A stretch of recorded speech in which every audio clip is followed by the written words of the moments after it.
اقول وباللہ التوفیق الحمد للہ الملک الجبار الواحد القہار واشہد ان لا الہ الا اللہ وحدہ لا شریک لہ رب السماوات والارض وما بینہما العزیز الغفار وصلی اللہ علی النبی المصطفى المختار وعلى آلہ وصحبہ الاخیار اما بعد رب اشرح لی صدری ویسر لی امری واحلل عقدۃ من لسانی یفقهوا قولی اللہم انفعنا بما علمتنا وعلمنا ما ينفعنا وزدنا علما۔ اللہ رب العزت کی توفیق سے ہم اپنی کتاب عمدۃ الاحکام کے اندر کتاب الحج کو شروع کر کے آج اس کو مکمل کرنے جا رہے ہیں۔ تو آج انشاءاللہ ہم کوشش کریں گے کہ کچھ تھوڑا سا اگر ٹائم اوپر بھی ہو جاتا ہے تو ہم اللہ کی توفیق سے کتاب الحج کو آسانی کے ساتھ مکمل کر سکے جی، کیونکہ آج ہم نے تقریباً 7-8 کے قریب حدیث کو پڑھنا ہے اور پھر ان حدیث کے اندر ہم انشاءاللہ العزیز عمدۃ الاحکام سے کتاب الحج کو مکمل کریں گے۔ تو کتاب الحج کو عمدۃ الاحکام امام عبد الغنی المقدسی رحمہ اللہ پر اللہ کی کروڑوں رحمتیں ہوں، انہوں نے صحیح بخاری اور مسلم سے بہت پیاری احادیث کا مجموعہ اس کتاب کے اندر جمع کر دیا، عمدۃ الاحکام، بہترین احکام۔ تو بات یہ پہنچی تھی کہ حاجی 10 ذو الحجہ کو انہوں نے جو 4 کام کرنے ہیں، آپ کے علم میں ہے 4 کام۔ اچھا، جو نبی کریم صلی اللہ علیہ وسلم نے جس ترتیب سے کیے تھے وہ ذرا سنت سن لیجئے۔ یہ جو 4 کام ہیں آپ صلی اللہ علیہ وسلم کی ترتیب کے ساتھ، آپ صلی اللہ علیہ وسلم مزدلفہ میں رات گزار کے سورج کے طلوع ہونے کے بعد جب مینا میں تشریف لائے تو سب سے پہلے آپ نے جو بڑا جمرہ تھا اس کو 7 کنکریاں ماری۔ دوسرے نمبر پر آپ صلی اللہ علیہ وسلم نے قربانی کی۔ تیسرے نمبر پر آپ صلی اللہ علیہ وسلم نے حلق یا تقصیر کروایا، اور چوتھے نمبر پر آپ صلی اللہ علیہ وسلم نے طواف افاضہ کیا۔ تو یہ 4 کاموں کی ترتیب ایسے ہے، سمجھا کہ نہیں؟ 4 کاموں کی ترتیب ایسے ہے۔ اب چونکہ صحابہ کرام ہزاروں کی تعداد میں، روایات کے مطابق، سیرت کی کتابوں کے مطابق لاکھ سے زیادہ تعداد صحابہ کرام تھی جو موجود تھے، تو بعض صحابہ کرام نے یہ ہوا کہ ان 4 کاموں کے اندر جو پہلے 3 کام تھے نا، ان کی ترتیب کے اندر تقدیم و تاخیر ہو گئی۔ ٹھیک ہے، تو اب نبی کریم صلی اللہ علیہ وسلم کے پاس آئے اور آ کر سوال کیا، کیونکہ صحابہ کرام کو جب بھی کوئی مسئلہ درپیش ہوتا تو وہ آپ صلی اللہ علیہ وسلم کے پاس آ کر سوال کیا کرتے تھے۔ تو یاد رکھیے گا، اگر ہم صحابہ کے طریقہ کار پر چلنا چاہتے ہیں تو آج چونکہ نبی کریم صلی اللہ علیہ وسلم ہمارے درمیان موجود نہیں ہیں، ہم ان سے سوال تو نہیں کر سکتے، تو ہمیں سوال کرنے پڑیں گے آپ صلی اللہ علیہ وسلم کی احادیث سے، قرآن مجید سے۔ ہمیں اپنے سوال کو علماء کرام پر پیش کرنا پڑے گا، اور علماء کرام قرآن و سنت کی روشنی میں ہماری رہنمائی فرمائیں گے۔ تو حضرت عبداللہ بن عامر کی روایت ہے رضی اللہ عنہما، کہتے ہیں ان رسول اللہ صلی اللہ علیہ وسلم وقف فی حجۃ الوداع، آپ علیہ الصلوۃ والسلام حجۃ الوداع کے اندر ٹھہرے، فجعلوا یسألونہ، تو صحابہ کرام آپ سے سوال کرنے لگے۔ فقال رجل، ایک شخص نے کہا، اے اللہ کے رسول صلی اللہ علیہ وسلم، لم اشعر، مجھے شعور نہیں تھا، مجھے علم نہیں تھا، فحلقت قبل ان اذبح، میں نے ذبح کرنے سے پہلے حلق کروا لیا۔ آپ کی ترتیب تو یہ تھی نا، رمی الجمرۃ العقبہ، بڑے جمرے کو 7 کنکریاں، حلق نہیں قربانی، اور پھر حلق۔ تو صحابی نے کہا کہ میں نے پہلے حلق کروا لیا قربانی سے پہلے، اب میں کیا کروں؟ قال، آپ صلی اللہ علیہ وسلم نے فرمایا، اذبح ولا حرج، ٹھیک ہے، اگر تم نے پہلے حلق کروا لیا ہے اور ذبح پہلے نہیں کروایا تو وہ بھی ذبح کروا لو، اور کوئی حرج نہیں ہے، مطلب تم پر کوئی دم نہیں ہے، کوئی گناہ نہیں ہے، کوئی حرج نہیں ہے۔ وجاء آخر، ایک اور صحابی آئے، فقال، انہوں نے کہا، لم اشعر، اے اللہ کے رسول صلی اللہ علیہ وسلم، مجھے بھی علم نہیں تھا، فنحرت، میں نے قربانی کر لی، قبل ان ارمیہ، کنکریاں مارنے سے پہلے، مطلب مینا میں پہنچ کر سب سے پہلا کام میں نے قربانی کر لی، کنکریاں بھی ابھی نہیں ماری تھیں۔ قال، آپ صلی اللہ علیہ وسلم نے فرمایا، ارمی ولا حرج، ٹھیک ہے ابھی کنکریاں مار لو، کوئی حرج نہیں ہے۔ اب یہ جو 3 کام ہیں نا، صحابہ فرماتے ہیں، حضرت عبداللہ بن عمر فرماتے ہیں فَمَا سُئِلَ يَوْمَئِذٍ عَنْ شَيْءٍ قُدِّمَ وَلَا أُخِّرَ، اس دن آپ صلی اللہ علیہ وسلم سے نہیں سوال کیا گیا کسی بھی چیز کے بارے میں جس کو پہلے کیا گیا یا بعد میں کیا گیا، الا قال، مگر آپ نے فرمایا افعل ولا حرج، اب کرو اور تم پر کوئی حرج نہیں ہے۔ مطلب جو 3 کاموں میں سے ایک آدھا کام پہلے کر چکے ہو، باقی رہ گئے ہیں، تو ٹھیک ہے وہ باقی والے کر لو، تم پر کوئی حرج نہیں ہے۔ اللہ اکبر۔ عرب کے ایک محترم عالم ہیں، انہوں نے ایک بڑی پیاری کتاب لکھی ہے، اس کتاب کا عنوان انہوں نے یہ رکھا افعل ولا حرج، حج کے بارے میں یہ کتاب ہے۔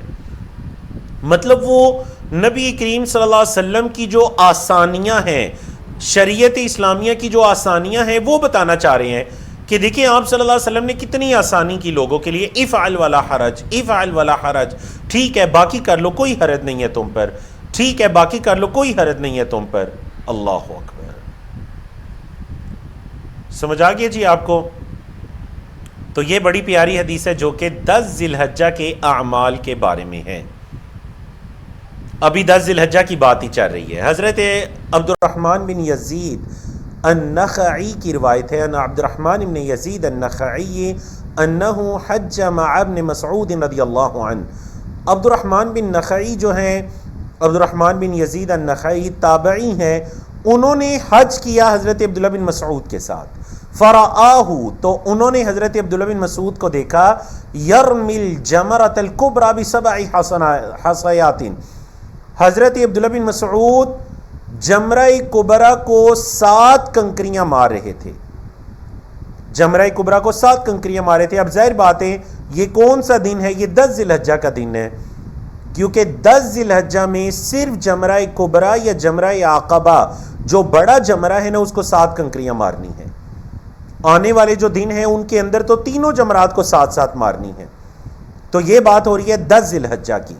حضرت عبد الرحمن کہتے ہیں، تابعی ہیں، کہتے ہیں میں نے حضرت عبداللہ بن مسعود کو دیکھا۔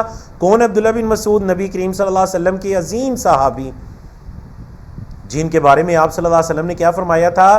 تم عبداللہ بن مسعود کی پتلی پنڈلیوں سے ہنستے ہو، اللہ کی قسم یہ پنڈلیاں قیامت کے دن اللہ کے ہاں احد پہاڑ سے زیادہ وزنی ہوں۔ بڑے عظیم صحابی حضرت عبداللہ بن مسعود، فقہا صحابہ کرام میں سے۔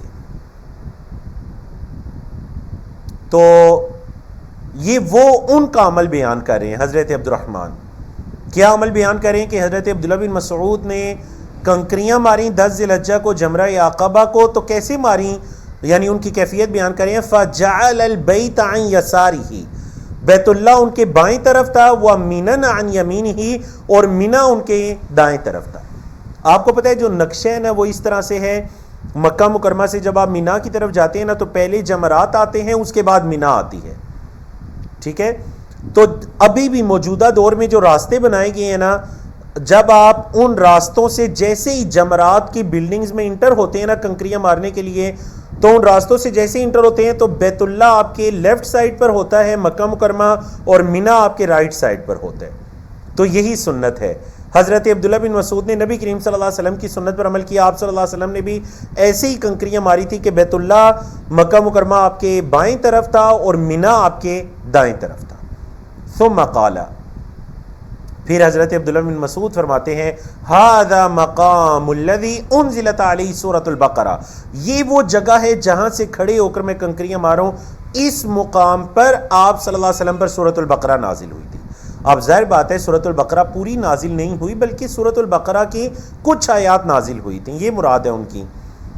یہ وہ جگہ ہے جس پر آپ صلی اللہ علیہ وسلم پر سورۃ البقرہ نازل ہوئی تھی۔ یقین جانیے کوئی یہ کس طرح کہہ سکتا ہے، جس طرح کہ لاسٹ لیکچر میں بھی ہم نے یہ بات کی تھی کہ وہ نبی کریم صلی اللہ علیہ وسلم کی چال کو بیان کریں کہ آپ صلی اللہ علیہ وسلم جب عرفہ سے مزدلفہ کی طرف آئے تو کیسے چلے ہیں جی، جب میدان آیا تو کیسے چلے، اور جب گھاٹی آئی تو کیسے چلے۔ یہاں پر حضرت عبداللہ بن مسعود بیان کر رہے ہیں کہاں پر کھڑے ہو کر آپ صلی اللہ علیہ وسلم نے کنکریاں ماری تھیں، اور یہاں پر یہ واقعہ پیش آیا تھا۔ جنہوں نے نبی کریم صلی اللہ علیہ وسلم کے واقعات کو، اٹھنے بیٹھنے کو، کھڑے ہونے کو ہمارے سامنے بیان کر دیا. بتائیے کیا وہ صحابہ کرام نبی کریم صلی اللہ علیہ وسلم کے دین کو، آپ کی سنتوں کو، آپ کے طریقہ کار کو، احکامات کو ہمارے سامنے بیان نہیں کریں گے؟ اللہ اکبر. قربان جائیں ان صحابہ پر، قربان جائیں اس نبی کریم صلی اللہ علیہ وسلم پر. ایسی تربیت آپ صلی اللہ علیہ وسلم کی ان صحابہ کی کہ دین کو امانت سمجھ کر اگلے لوگوں تک پہنچایا. کنکریاں ماری، کہا یہ جگہ ہے جہاں کھڑے ہو کر میں نے ماری ہیں. یہاں پر آپ صلی اللہ علیہ وسلم نے کھڑے ہو کر ماری تھی، آپ پر سورۃ البقرہ نازل ہوئی تھی. آپ دیکھیے 10 ذی الحجہ ہے، کنکریاں مارنے کے بعد ظاہر بات ہے قربانی کرنی ہے، قربانی کر کر حلق یا تقصیر کروانی ہے. تو سوال یہ پیدا ہوا کہ حلق کروانا یعنی کہ سر کے بالوں کو اس طرح کے ساتھ منڈوا دینا، حلق کروانا یہ افضل ہے یا تقصیر سر کے بالوں کو چھوٹا کروانا افضل ہے؟ تو حدیث سن لیجئے، حضرت عبداللہ بن عمر کی روایت ہے. امیر المومنین حضرت عمر بن خطاب کے بیٹے ہیں حضرت عبداللہ بن عمر، عظیم صحابی ہیں.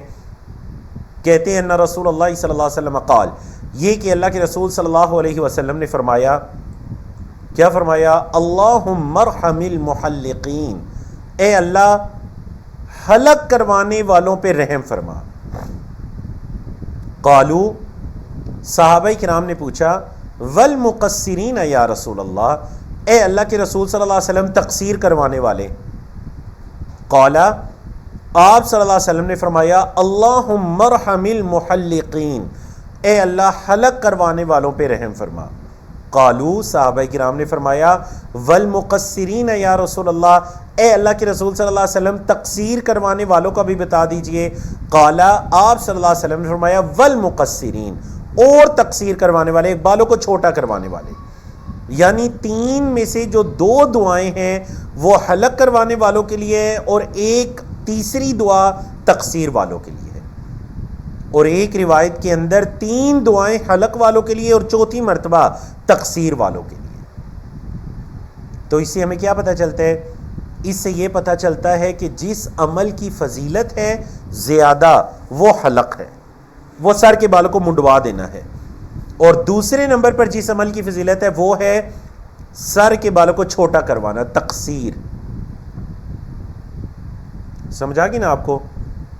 تو اس وجہ سے کوشش کیجئے افضل امر پر عمل کریں، حلق کروائیں. اور اگر کوئی تقصیر کروانا چاہتا ہے تو بلا کسی اختلاف کے وہ بھی بالکل جائز ہے. ہاں فضیلت میں تھوڑی کم ہے لیکن بالکل جائز ہے، اس میں بھی کوئی حرج نہیں ہے. آگے چلیے جی. 10 ذی الحجہ کو 4 کام کرنے ہیں نا. یہ تو پہلے 3 کاموں کی بات چل رہی تھی. پہلا کام کیا کرنا ہے جی؟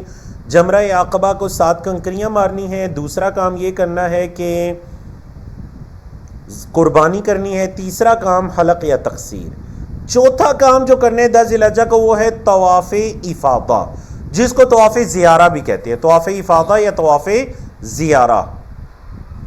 اب ایک واقعہ پیش آتا ہے، واقعہ ذرا سن لیجئے. ام المومنین حضرت عائشہ اس حدیث کی راویہ ہیں. قالت، کہتی ہیں، حججنا مع النبی صلی اللہ علیہ وسلم، ہم نے نبی کریم صلی اللہ علیہ وسلم کے ساتھ حج کیا.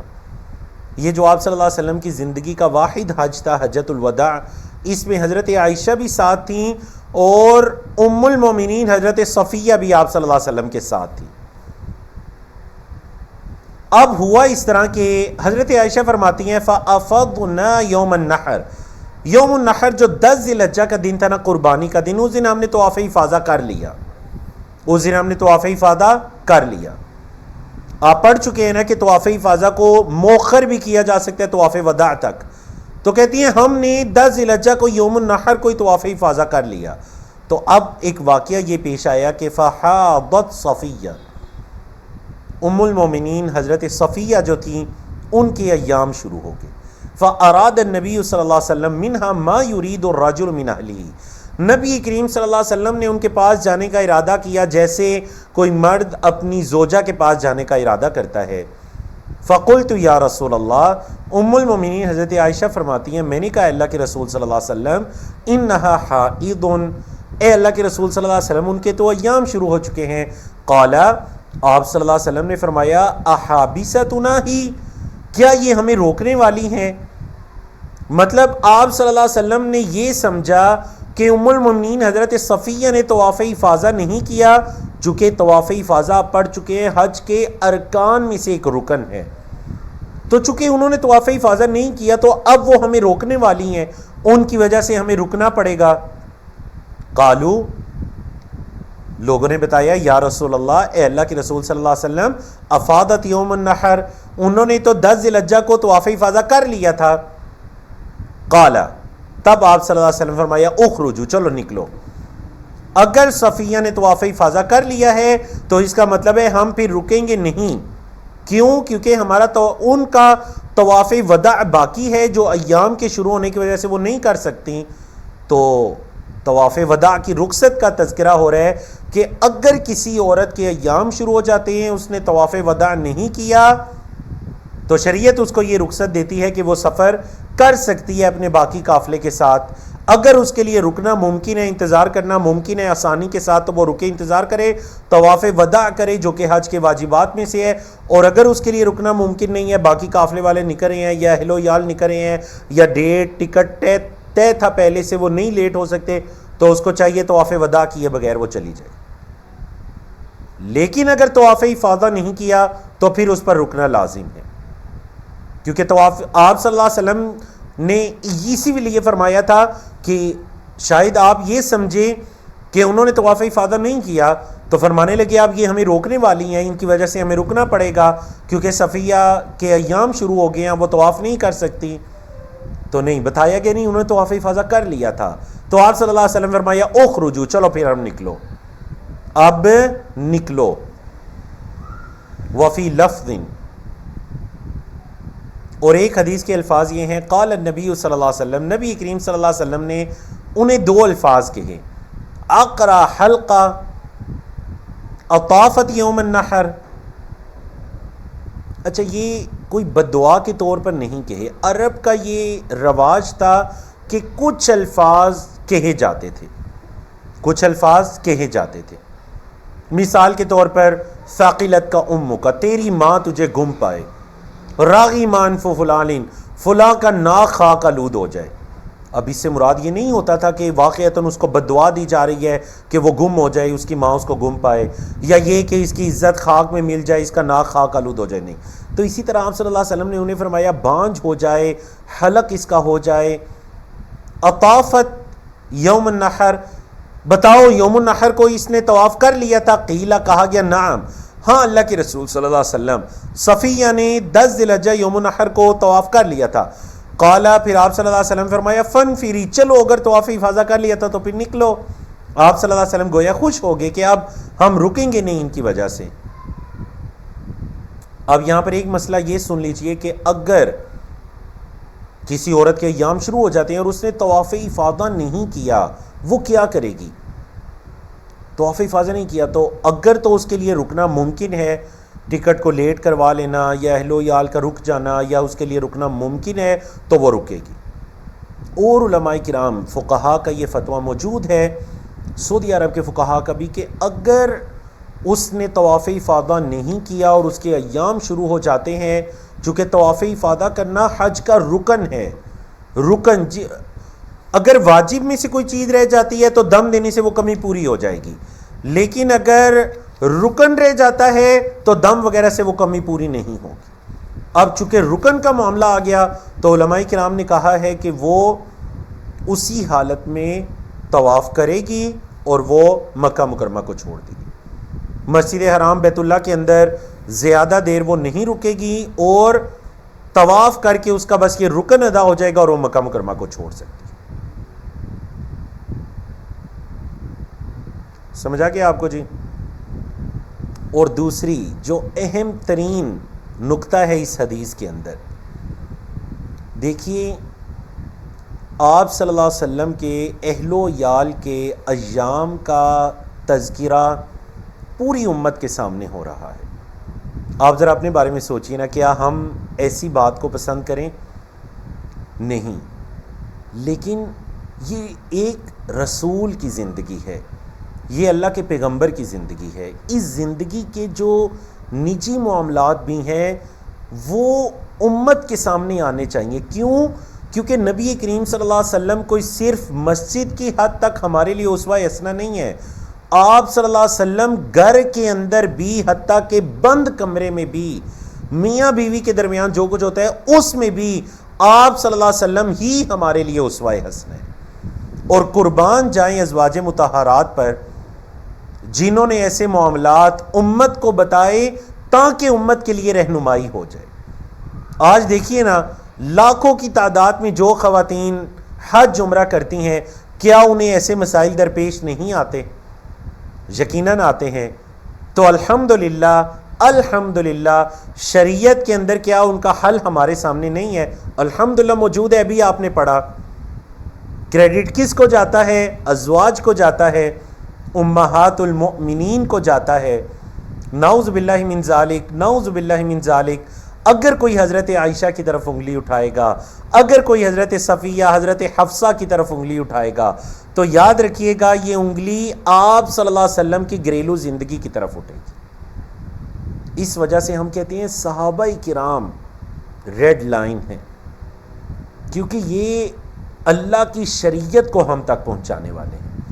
مت سمجھیے کہ اگر کوئی انسان اٹھ کر بڑے لاجیکلی طریقے سے دلیل اور منطق کے ساتھ گفتگو کرتے ہوئے یہ ثابت کرتا ہے کہ چونکہ حضرت معاویہ نے ایسے کیا تو یہ ہو گیا، اور پھر نعوذ باللہ اس کے دل میں حضرت معاویہ یا حضرت عثمان کے بارے میں یا حضرت ابوبکر یا حضرت عمر کے بارے میں کوئی کھوٹ پایا جاتا ہے، تو یہ یہاں پر سٹاپ ہو جائے گا یا معاملہ حضرت معاویہ تک رک جائے گا؟ نہیں، وہ رکے گا نہیں.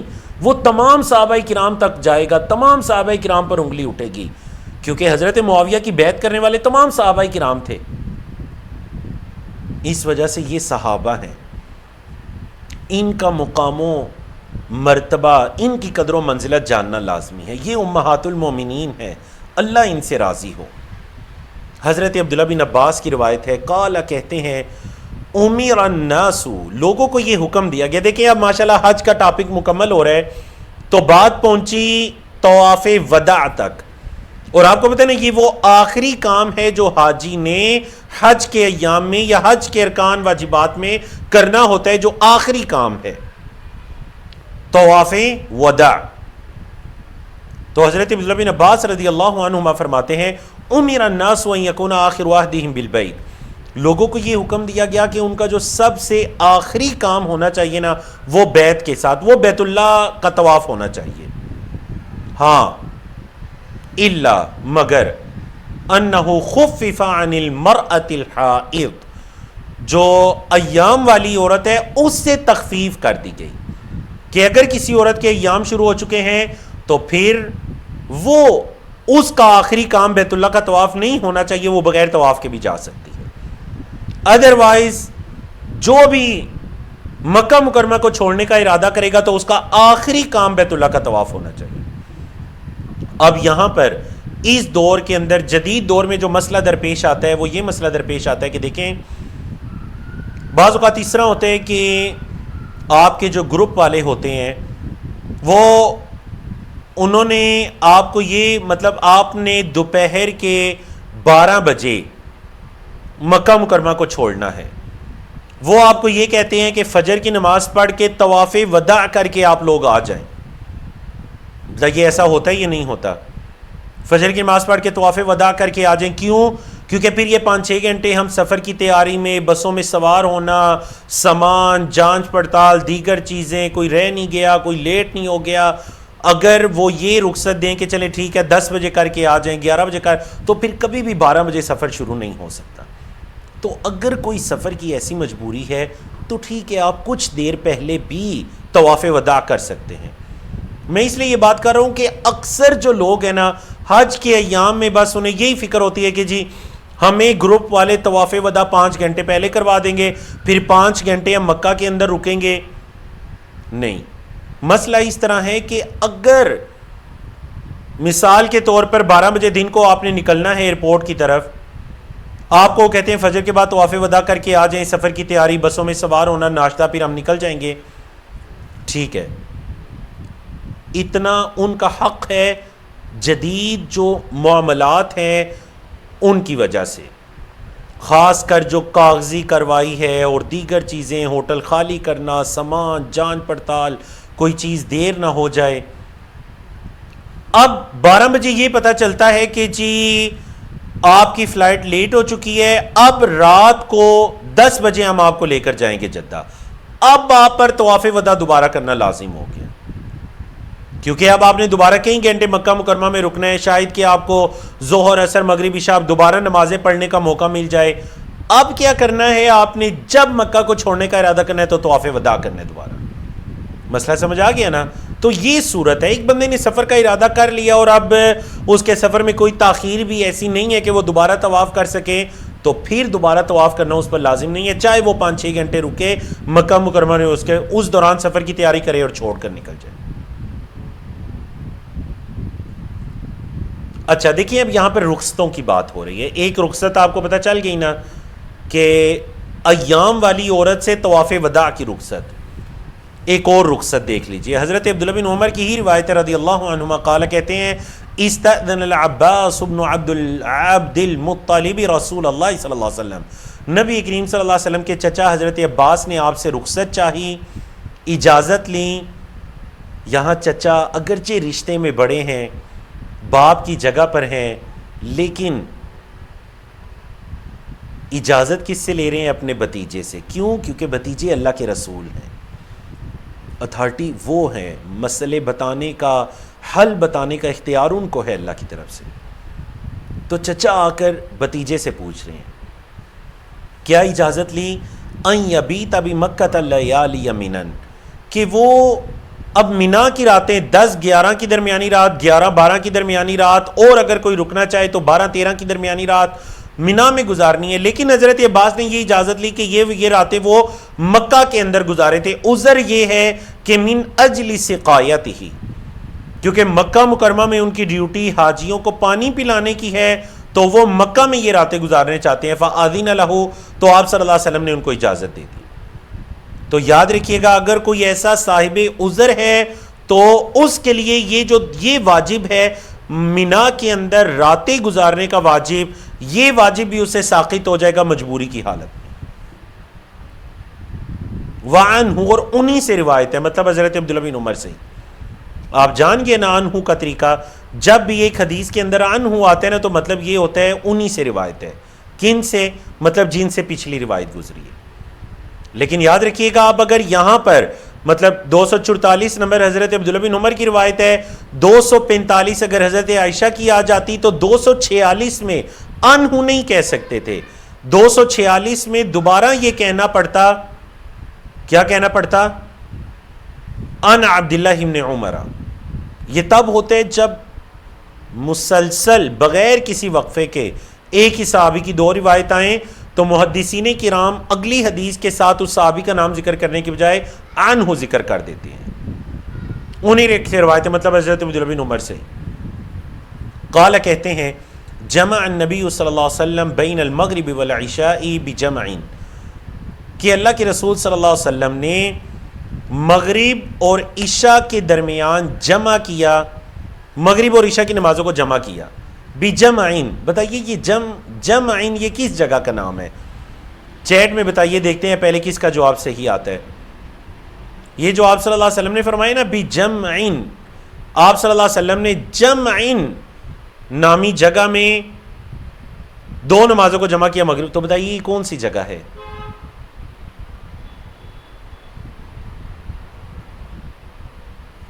نہیں, غور کریں, سوال سمجھ آ گیا نا آپ کو. آپ صلی اللہ علیہ وسلم نے مغرب اور عشاء کی نمازوں کو جمع کیا بجمعین, جمع کی جگہ پر, لکل واحدۃ منہما باقامہ, ہر ایک کے لیے الگ سے اقامت کہی. مغرب کی اقامت الگ تھی, عشاء کی اقامت الگ تھی, نمازیں جمع کی. اب جو بات درست آ رہے ہیں, اس سے مراد مزدلفہ ہے. کچھ لوگ عرفات کہہ رہے ہیں. دیکھیں مغرب اور عشاء کی نماز تو عرفات میں نہیں ہوگی نا. میری دعا ہے اللہ رب العزت آپ سب کو حج کی عبادت نصیب کرے. انشاءاللہ آپ ایک مرتبہ حج کر کے آئیں تو آپ زندگی بھر کبھی حج کو بھولیں گے نہیں. تو جو مغرب اور عشاء کی نمازوں کو جمع کیا جائے گا نا, یہ مزدلفہ میں جمع کیا جائے گا. عرفہ میں تو ظہر عصر کی 2 نمازوں کو جمع کیا جائے گا. سمجھ آ گئی نا؟ تو جمعین سے مراد مزدلفہ ہے. اس کو جمعین اس لیے کہا گیا کہ سارے لوگ عرفات سے جب پلٹتے نا تو یہاں پر جمع ہو جاتے. تو یہاں پر مغرب اور عشاء کی نمازوں کو جمع کیا, ٹھیک ہے, ہر ایک کی الگ سے اقامت کی, مغرب کی الگ اقامت, عشاء کی الگ اقامت. وَلَمْ يُسَبِّحْ بَيْنَهُمَا, ان دونوں کے درمیان نفل نہیں پڑے, نفل نماز نہیں پڑھی, مطلب جو مغرب کی 2 سنتیں تھیں نہیں پڑھی. وَلَا عَلَىٰ إِثْرِ وَاحِدَةٍ مِّنْهُمَا, اور نہ ہی ان دونوں نمازوں کے بعد کوئی نفل نماز پڑھی. مطلب حضرت عبداللہ بن عمر بتانا یہ چاہ رہے ہیں کہ دیکھیں یہ مزدلفہ کی رات ہے, آرام کیجئے اس رات کے اندر, کیونکہ اگلے دن جو 10 ذی الحجہ ہے حاجی نے سب سے زیادہ کام کرنے ہوتے ہیں. جمرہ کبریٰ کو, عقبہ کو 7 کنکریاں مارنی ہے, قربانی کرنی ہے, حلق کروانا ہے, طواف افاضہ کرنا ہے اگر کوئی کرنا چاہے, حج تمتع کرنے والے نے سعی بھی کرنی ہے. تو 10 ذی الحجہ کو حاجی نے کتنے کام کرنے ہیں. تو اب دیکھیے حاجی نے جب اتنے کام کرنے ہیں 10 ذی الحجہ کو, تو پھر مزدلفہ کی رات کو وہ مکمل آرام کرے, رات کو وہ تہجد نہ پڑھے, نفلی نماز نہ پڑھے, کیونکہ آپ صلی اللہ علیہ وسلم نے اس رات میں نفلی نماز نہیں پڑھی. تو وہ مکمل آرام کرے تاکہ اگلے دن جسم کی راحت کے ساتھ دیگر اعمال کر سکے. سمجھ آ گیا نا آپ کو؟ تو دوسرا نقطہ یہ ہے کہ جب بھی سفر کے اندر 2 نمازوں کو قصر کیا, اچھا یہ یہاں پر قصر بھی تھی, مغرب کی 3 رکعت تھی اور عشاء کی 2 رکعت تھی. جب بھی نمازوں کو جمع اور قصر کیا جائے گا نا تو جو نوافل ہیں, سنتیں ہیں, سنت موقدہ بھی وہ ساقط ہو جائیں گی. کیوں؟ وجہ یہ ہے کہ جب فرض نماز عادی ہو گئی, قصر ہو گئی, تو پھر نفل نماز معاف ہو گئی, تو نفل نماز نہیں پڑھی جائے گی. بعض لوگ جو یہ سختی کرتے ہیں نا کہ نہیں جی عرفہ میں بھی پوری 4 رکعت پڑھنی ہے, جمع نہیں کرنی, اپنے اپنے ٹائم پر پڑھنی ہے, اور مزدلفہ پہنچ کر بھی پوری نماز پڑھنی ہے, مغرب 3 رکعت پڑھنی ہے, عشاء 4 رکعت پڑھنی ہے, جمع بھی, نعوذ باللہ, یہ شریعت میں سختی ہے. جب اللہ نے رخصت دی, نبی کریم صلی اللہ علیہ وسلم نے عمل کیا, تو آپ بھی اس پر عمل کیجئے. نبی کریم صلی اللہ علیہ وسلم نے فرمایا ان اللہ یحب ان تؤتى رخصه کما یحب ان تؤتى عزائم او فرائض, جیسے اللہ کو یہ پسند ہے کہ اللہ کے فرائض پر عمل کیا جائے, اسی طرح اللہ کو یہ پسند ہے کہ اس کی رخصتوں پر عمل کیا جائے. اس نے اپنے بندوں کو کوئی رخصت دی اور بندے اس رخصت پر عمل کر رہے ہیں, اللہ کو یہ بات بڑی پسند ہے, تو ہمیں بھی رخصتوں پر عمل کرنا چاہیے. سفر کے اندر نمازوں کو جمع بھی کریں, قصر بھی کریں. پانی نہیں مل رہا, مجبوری آ گئی ہے, تیمم کر لیجئے. اگر موزے پہنے ہیں, جرابیں پہنی ہیں, مسح کر لیجئے. یہ شریعت کی رخصتیں ہیں, آسانیاں, ان پر عمل کیجئے. الحمدللہ کتاب الحج کے ہم آخری باب میں پہنچ چکے ہیں, جس باب کے اندر اللہ کی توفیق سے ہم نے کل 2 احادیث کو پڑھنا ہے. سب سے آخری حج, سب سے کتاب الحج کا آخری چیپٹر. الحمدللہ اللہ کی توفیق سے کتاب الحج کے 4تھے سیشن میں ہم اس کتاب کو مکمل کر رہے ہیں, اور عمدۃ الاحکام کا آج کتنا سیشن ہے میری ذہن سے نکل رہا ہے, 32واں یا 32 یا 33, اچھا 32واں, ٹھیک ہے, بارک اللہ فیکم. عمدۃ الاحکام کا آج 32واں سیشن ہے الحمدللہ, جس کے اندر ہم اس کتاب کے اندر عمدۃ الاحکام کے اندر کتاب الحج کو پڑھ رہے ہیں. اور الحمدللہ اس کے بعد جو کتاب البیوع تھا وہ ہم نے رمضان سے پہلے پڑھ لیا تھا. کتاب الحج کو ہم نے چھوڑا تھا کہ حج کے دنوں میں پڑھیں گے. تو الحمدللہ اللہ کی توفیق سے ہم حج کے ایام کے اندر کتاب الحج کو پڑھیں, مکمل کریں. اللہ پوری ٹیم سے قبول و منظور فرمائے.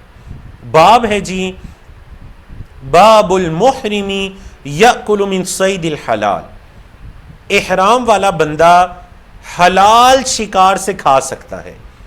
اب دیکھیں مسئلہ اس طرح ہے, آپ پہلے پڑھ چکے ہیں کہ جب کوئی بندہ احرام کی حالت میں آ جاتا ہے نا, تو کچھ کام کرنا اس پر ممنوع ہو جاتے ہیں, جنہیں عربی زبان میں کہتے ہیں محظورات احرام. محظورات احرام, احرام کے اندر ممنوع کام. ان ممنوع کاموں میں سے یہ کام بھی تھا کہ وہ شکار نہیں کر سکتا. یہ بھی منع ہے کہ وہ شکار نہیں کر سکتا, اور یہ بھی منع ہے کہ وہ کسی کو بھی نہیں کہہ سکتا کہ میرے لیے وہ شکار کریں. وہ دیکھیں خرگوش، وہ دیکھیں جنگلی گائیں، ہرن، جاؤ جا کر اس کو شکار کرو. نہیں، نہ وہ خود کر سکتا ہے نہ وہ کسی کو کہہ سکتا ہے. ٹھیک ہے جی. اب حدیث پڑھیے، ایک واقعہ پیش آیا. عن ابی قتادہ الانصاری رضی اللہ عنہ، حضرت ابو قتادہ انصاری کی روایت ہے، ان رسول اللہ صلی اللہ علیہ وسلم خرج حاجا فخرجوا معه، آپ صلی اللہ علیہ وسلم جب حج کے ارادے سے نکلے حجۃ الوداع کے موقع پر، 10 جو ہجری تھی اس میں، فخرجوا معه، تو صحابہ کرام بھی آپ کے ساتھ نکلے. فصرف طائفة منہم ابو قتادہ، تو ایک گروہ کو آپ صلی اللہ علیہ وسلم نے بھیج دیا. کس طرح بھیج دیا؟ وقال، فرمایا، خذوا ساحل البحر، مدینہ سے اب ہم نے جب مکہ کی طرف جانا ہے نا، تم ذرا سمندر کے کنارے کنارے سے آؤ. وجہ یہ تھی کہ کہیں کوئی دشمن عرب قبائل میں سے کوئی قبیلہ اٹھ کر مسلمانوں پر حملہ نہ کر دے. نبی کریم صلی اللہ علیہ وسلم حجۃ الوداع کے لیے مکہ مکرمہ تشریف لے جا رہے ہیں. مکہ فتح ہو چکا ہے، مکہ کے اندر تو کسی قسم کی بغاوت کا ڈر نہیں، لیکن کوئی راستے کے اندر نہ حملہ کر دے. تو دیکھیں نا، یہ آپ صلی اللہ علیہ وسلم کی ایک بہترین سپہ سالاری تھی اور کتنی احتیاط تھی کہ آپ صلی اللہ علیہ وسلم دشمنوں کا کتنا ڈر رکھ رہے ہیں. اور یہ بالکل بھی توکل کے منافی نہیں ہے. احتیاط کرنی چاہیے، پہلے احتیاط کیجئے پھر اللہ پر توکل کیجئے. تو ایک گروہ کو بھیجا کہ جاؤ جا کر سمندر کے کنارے کنارے تم اس طرف سے چل کر آؤ، حتی نلتقی، یہاں تک کہ پھر مکہ میں ہماری ملاقات ہو. اچھا، اس گروہ میں ابو قتادہ بھی تھے، عظیم صحابی حضرت ابو قتادہ. فاخذوا ساحل البحر، وہ سمندر کے کنارے کنارے، اردو میں بھی آپ ساحل ہی کہتے ہیں نا، ساحل سمندر، وہ ساحل پر چلتے چلتے آئے، یہ جو جدہ والا ہے نا سمندر، اسی پر. فلما انصرفوا، جب وہ پھر گئے تو احرموا كلهم الا ابا قتادہ لم يحرم، جب وہ گئے نا تو سب نے احرام باندھ لیا لیکن ابو قتادہ نے احرام نہیں باندھا. ان کا حج کا ارادہ نہیں تھا یا انہوں نے احرام نہیں باندھا. فبینما ہم یسیرون اذ رأوا حمر وحش، وہ چل رہے تھے تو انہوں نے دیکھا ایک جنگلی گدھا جسے نیل گائیں بھی کہا گیا، بعض نے زیبرا سے اس کی تشریح کی. تو ایک جنگلی گدھا انہوں نے دیکھا. فحمل ابو قتادہ علی الحمر فعقر منها اتانا، تو حضرت ابو قتادہ نے ان پر حملہ کیا اور ایک جو فیمیل تھی نا، مطلب جسے مادہ کہتے ہیں، مادہ مونس، ایک نیل گائیں کو لے آئے. اب صحابہ کہتے ہیں فنزلنا فاکلنا من لحمها، ہم نے پڑاؤ ڈالا اور ہم نے اس کے گوشت سے کھایا. ثم قلنا، پھر ہم نے کہا انأکل لحم صید، کیا ہم شکار کا گوشت کھا سکتے ہیں؟ وَنَحْنُ مُحْرِمُونَ، اور ہم احرام کی حالت میں ہیں. اب وہ یہ پریشان ہو گئے، کھا تو لیا انہوں نے لیکن اب یہ پریشان ہو گئے کہ احرام کی حالت میں ہم شکار کا گوشت کھا سکتے تھے یا نہیں، واللہ عالم. کیونکہ محرم کے لیے تو شکار کرنا تو منع ہے، لیکن کیا کسی دوسرے نے شکار کیا تو کیا گوشت کھانا بھی منع ہے؟ سمجھ آئی نا آپ کو مسئلہ؟ سمجھ آ گیا نا؟ تو کہتے ہیں فحملنا ما بقی من لحمها، جو کچھ گوشت تھوڑا بہت باقی بچا تھا نا وہ ہم اپنے ساتھ لے کر آگے. فادرکنا رسول اللہ صلی اللہ علیہ وسلم فسألناہ، ہم نے آپ صلی اللہ علیہ وسلم کو پایا، ہم نے سوال کیا عن ذالک، اس بارے میں.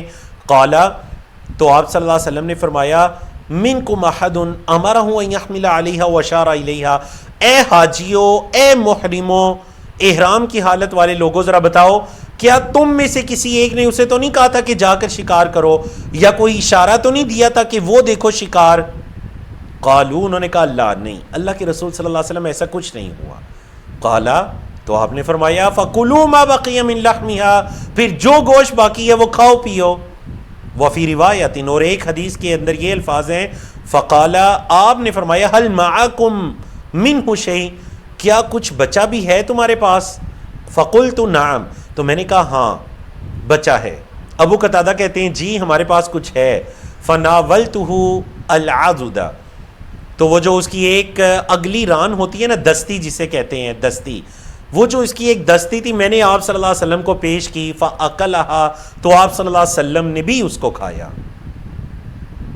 تو پتہ یہ چلا کہ محرم خود شکار نہیں کر سکتا، لیکن اگر کسی دوسرے نے کیا، محرم کے لیے نہیں یا اس کے کہنے پر نہیں، اس نے اپنے لیے کیا، جس طرح کرتا ہے کوئی بھی شکار، پھر محرم کو دیا تو محرم اس کو عام کھانا سمجھ کر کھا سکتے ہیں۔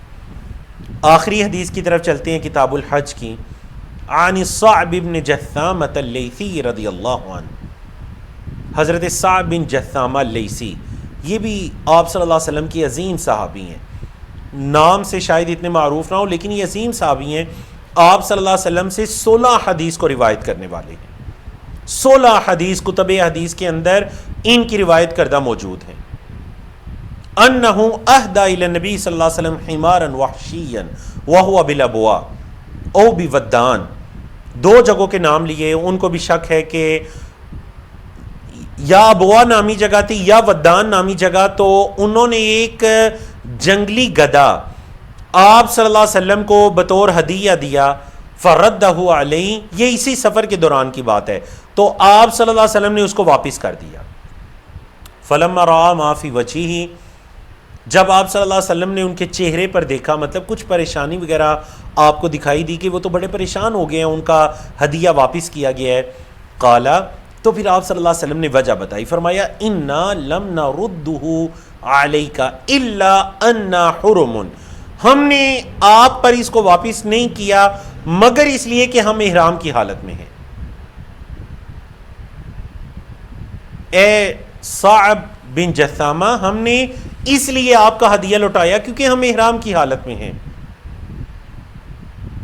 اب آگے مصنف رحمہ اللہ وجہ بتا رہے ہیں، وفی لفظ لمسلم، صحیح مسلم کی حدیث کے یہ الفاظ ہیں کہ وہ جو گوشت تھا نا، وہ رجل حمارن، وہ اس جنگلی گدھے کی یا نیل گائے کی ایک ٹانگ تھی، وفی لفظ شق حمارن، اور ایک حدیث کے الفاظ یہ ہیں کہ نہیں اس کا کوئی گوشت کا حصہ تھا، وفی لفظ عجز حمارن، اور یہ عجز ایک اور گوشت کے حصے کے لیے استعمال ہوتا ہے، تو یہ وہ گوشت تھا کس حصے کا، اس میں پھر مختلف طرح کے الفاظ ہیں۔ وجہ ھذا الحدیث، اس حدیث کی وجہ کیا ہے، آپ صلی اللہ علیہ وسلم نے کیوں واپس کیا، انہ ظن انہ صید لاجلہ، کیونکہ آپ صلی اللہ علیہ وسلم کو یہ گمان تھا کہ یہ شکار آپ صلی اللہ علیہ وسلم کی نیت سے کیا گیا ہے، اگرچہ جنہوں نے کیا وہ احرام کی حالت میں نہیں تھے، لیکن شکار کیا تو اس نیت سے کیا کہ حاجیوں کو کھلانا ہے، آپ صلی اللہ علیہ وسلم کو کھلانا ہے جو احرام کی حالت میں تھے۔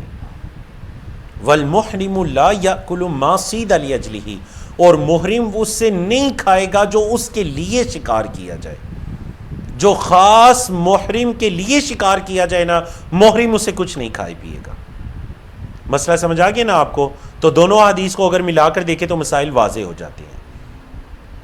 مزید علماء کرام نے اس حدیث سے جن مسائل کا اس بات کیا وہ یہ ہے کہ اگر کوئی شرعی عذر ہوتا ہے تو ہدیہ واپس کیا جا سکتا ہے، حالانکہ آپ صلی اللہ علیہ وسلم ہدیہ واپس نہیں کرتے تھے، لیکن یہاں پر آپ صلی اللہ علیہ وسلم نے ہدیہ واپس کیا، تو اگر کوئی شرعی عذر ہے، اس ہدیے کے قبول کرنے میں کوئی قباحت ہے، تو ہدیہ واپس کرنے میں کوئی شرعن ممانعت نہیں ہے، جس طرح کہ آپ صلی اللہ علیہ وسلم نے ان کو واپس کر دیا۔ اور یہ آپ صلی اللہ علیہ وسلم کی کمال درجے کی شفقت ہے، رحمت ہے کہ پھر ان کو بتا بھی دیا، بولے پھر ان کو بتا بھی دیا کہ ہم کیوں اس کو واپس کر رہے ہیں، اس وجہ سے کہ یہ شکار ہی آپ صلی اللہ علیہ وسلم کی نیت سے کیا گیا اور آپ صلی اللہ علیہ وسلم احرام کی حالت میں تھے۔ تو چلیے جی، الحمدللہ رب العالمین، الحمدللہ الذی بنعمتہ تتم الصالحات، تمام تعریفیں اس اللہ کے لیے ہیں جس کے احسان اور اس کی نعمت سے ہی نیکیاں پایہ تکمیل کو پہنچتی ہیں۔ الحمدللہ ہم نے کتاب الحج کو مکمل کیا، انشاءاللہ عمدۃ الاحکام کے 33ویں سیشن میں دوبارہ آپ سب سے ملاقات ہوگی۔ اقول قولی ھذا استغفر اللہ لی ولکم ولسائر المسلمین من کل ذنب، وصلی اللہ تعالی علی نبینا محمد وعلی آلہ وصحبہ اجمعین۔